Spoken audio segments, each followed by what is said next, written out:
Hello everyone, I'm Xiao Gang. Okay, let's continue. We've already written the lower layer, so let's write the upper layer logic. Let's start from the topmost layer. That might make things clearer. Okay, we'll write the logic here.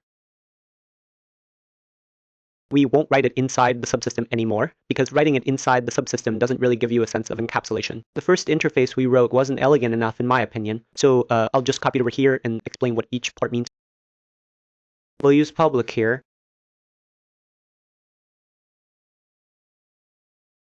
The source code for this plugin is directly available on GitHub. You can directly get the source code. If you are planning to use it, we'll just guide you through writing it here, and then maybe point out in detail what is correct and what is not, and mainly focus on optimization, because you need to have some development experience and foundation.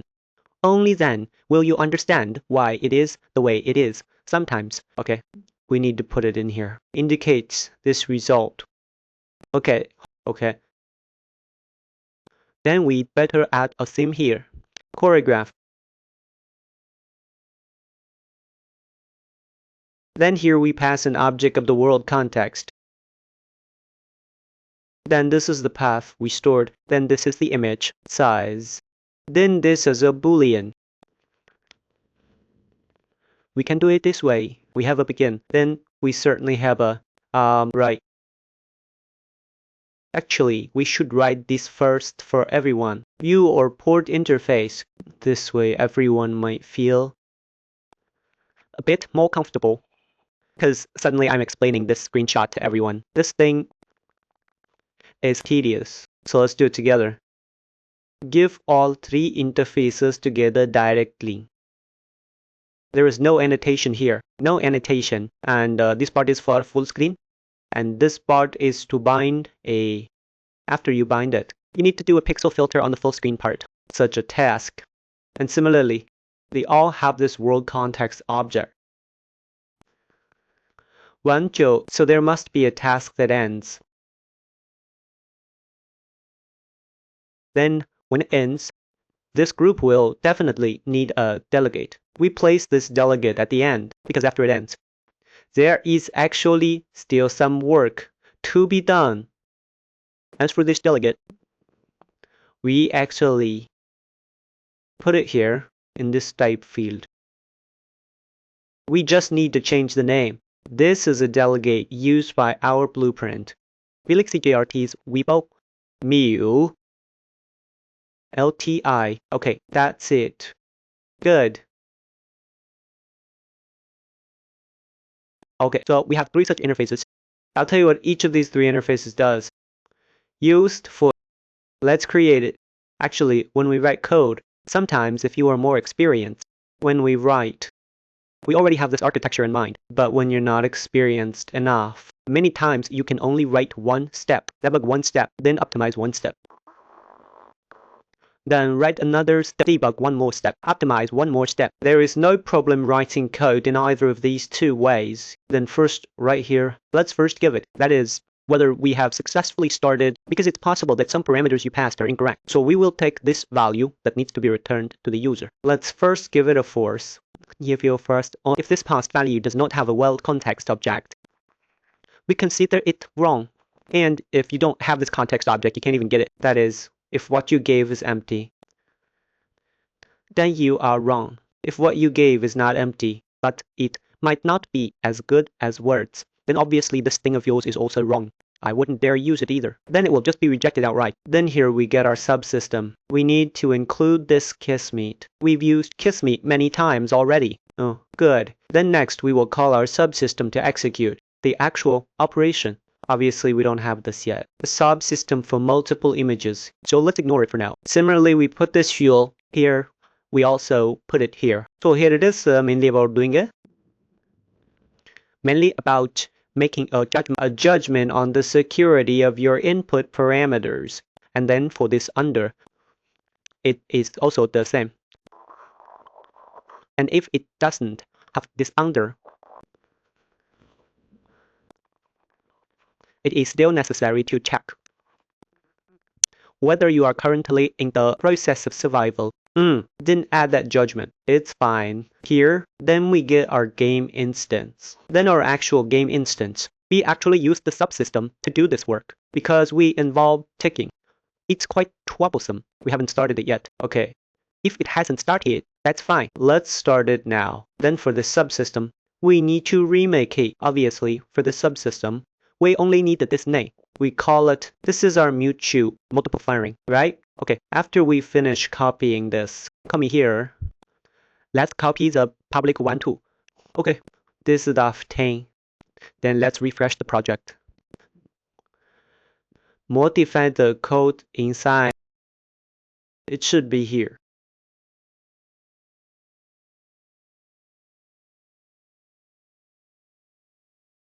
Okay, so after we refresh, let's delete the stuff inside first to avoid some potential issues.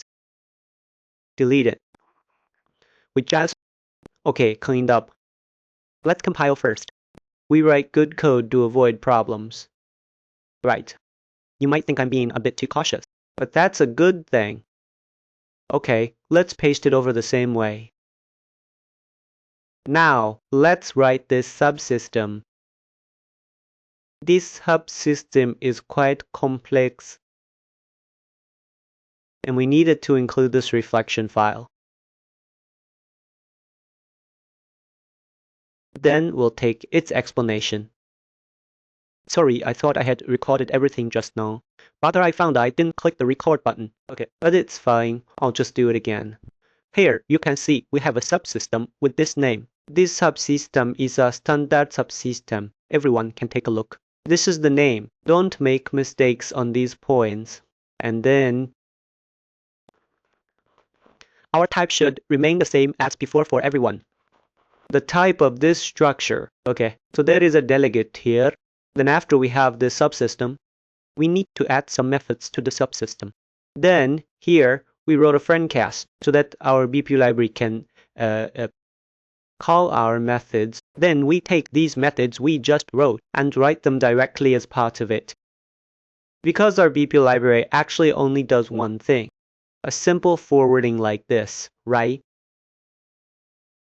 So for the first method, it's called a begin recall.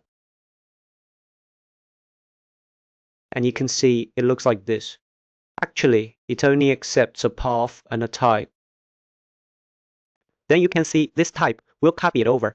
And it doesn't need the world context anymore because the world context is used to get this. Subsystem. I am already inside the subsystem, so there's no need to get the world context anymore. And this is the blueprint delegate we are going to use. It's this one. We only accept one result, such a delegate. Okay, with these two methods, we will create it. Then we won't write anything here for now. Don't write anything for now. Then go to our BP library, go to these three methods. Now that we have this, what is it called? Let me think. With this game instance, we can directly access our subsystem. So how do we access it? Actually, it's quite simple. You can use this game instance. To get the subsystem, note this part. We need to include this subsystem here. Then also include this here. Simple web code should talk about this part. Everyone should already be familiar with these basic include knowledge. They have probably already been included often. Then here, we need to generate this template class. Let's call it subsystem. Then after this class, we will start doing this recording. Because this interface here, we are using a smart pointer interface, so we have to do this step. We need to get a smart pointer. Okay, so now we go get the struct. Then we created another smart pointer. We call this kind of information. Then we take our begin. Then it directly equals us starting this recording here. Check if it succeeded. Good. So this is where we start recording. We haven't written anything yet. This is our top level interface. Good. We start viewport. Viewport is a bit special because it's not user specified. Some dimensions are already set. Instead, it needs to match the full screen size. Here, we still need to first obtain our subsystem. You can write an if statement here, but it's not really necessary because we have already determined that through the first two lines. The subsystem here has been determined. this instance can be obtained. Then we prepare a viewport size here. And now we need a method to get the current size of the viewport. Since this method will be used frequently, we'll write it in this position. As for this method, its parameters are actually quite simple. You just need to provide a world context object. And then provide a viewport size. Let's create it. Okay, after creating it, first, you need to, the world context you pass in must have. Otherwise, we will consider that you have a problem. Then at the same time, through this world, we get our viewport through the world. That is, we get our viewport. You see this method. In this method of the world, we get the viewport. It's not easy to jump here, so we won't jump into it. It doesn't matter. Then, through the viewport, we get the one starting with F, this specific slate thing.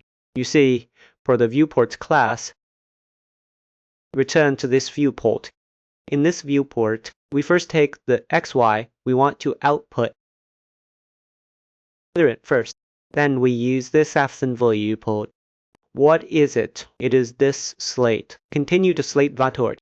We should cover it in the next one or the one after. The one after that, or the one after that. When we talk about this slate, everyone can see this heavy. But we might not go into such depth.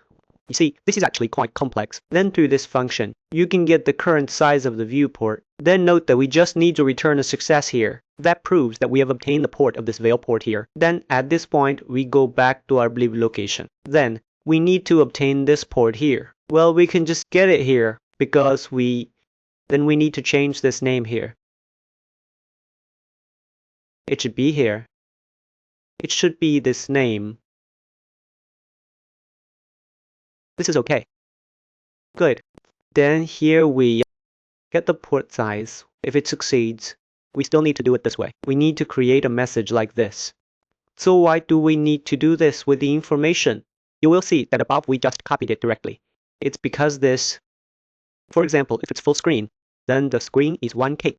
The top left is 0, 0. Actually, y-ling is 0, 0. Then x1, y1 is actually needs to subtract 1 because it's not 1920 and 1080. It's 119 and TNT 1030 down 1. So that's how we made this smart point. Then we can just start with this begin because we need to reuse it fully. Then this one here should be this pointer. That way both of our starting methods are fine. Then we can handle it more easily in the under part. We still get our subsystem in the same way. Then we just need to create an under here. Just mark it directly here.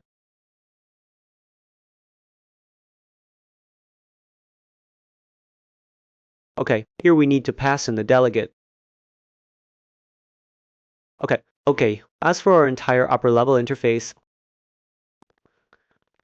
everyone, but there are actually only two interfaces. But first, this interface has two ways of writing it. One is where you specify the position for pixel sampling, or you don't specify it. Just go full screen and that's it. Then just end it through that, and the begin here is actually returned to the user, so they know whether the recording started successfully. Only after you successfully enter the start state can you perform operations like under? Okay, this is the entire upper level interface. After we finish writing this BP label, we don't need to touch it anymore. Of course, if you call it now, there won't be any effect because we will find that the two parameters that actually do the work here are both empty, right? So next, let's write it. Next, it's going to be a bit more complicated. Okay, see you in the next lesson.